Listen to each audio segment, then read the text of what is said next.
Orang-orang di lingkaran Presiden Joko Widodo atau Jokowi sedang berusaha melakukan manuver untuk menggolkan wacana masa jabatan Presiden 3 periode, meskipun Presiden sendiri telah menyatakan tidak berminat untuk itu. Namun, merujuk pada laporan majalah Tempo edisi 19 Juni 2021, beberapa skenario pun diduga disiapkan untuk mewujudkan rencana ini. Skenario pertama ialah membuka peluang periode ketiga selama 5 tahun melalui pemilihan umum, dan skenario kedua adalah dengan melakukan perpanjangan masa jabatan presiden maksimal 3 tahun. Perpanjangan itu juga disertai dengan penambahan masa jabatan anggota Dewan Perwakilan Rakyat dan Dewan Perwakilan Daerah. Namun masa jabatan kepala daerah mungkin tidak akan terpengaruh. Hingga jika skenario tersebut berjalan, pada 2024 hanya akan ada pemilihan kepala daerah. Wakil Ketua Majelis Permusyawaratan Rakyat Syarifuddin Hasan mengaku mendengar kabar perpanjangan masa jabatan presiden serta para legislator. Dia mengatakan bahwa saya dengar itu tapi baru non formal.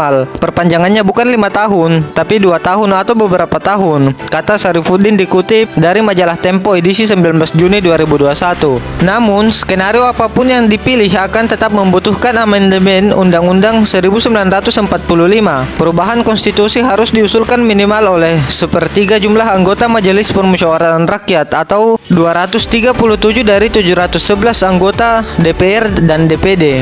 Namun para politikus memperkirakan bukan perkara sulit membuka pintu amandemen. Iming-iming perpanjangan masa jabatan sangat mungkin membuat anggota DPR dan DPD mendukung amandemen agar bisa lebih lama berada di Senayan. Dua orang yang mengetahui skenario 3 periode mengatakan nantinya ada 2 pasal dalam konstitusi yang akan berubah. Perubahan itu adalah menyelipkan ayat perpanjangan masa jabatan presiden dalam keadaan darurat di pasal 7 serta menambahkan kewenangan MPR untuk menetapkan perpanjangan masa jabatan presiden dan wakil presiden dalam kondisi darurat. Karena kondisi darurat, kedua pejabat tersebut kompak menyebutkan pandemi COVID-19 sebagai alasan utama serta kelesuan ekonomi. Seorang pejabat yang juga mengetahui skenario perubahan masa jabatan presiden 3 periode itu menyebutkan ada kemungkinan kondisi genting dimunculkan dalam sidang umum dan sidang istimewa MPR pada Agustus 2023 atau lebih cepat lagi.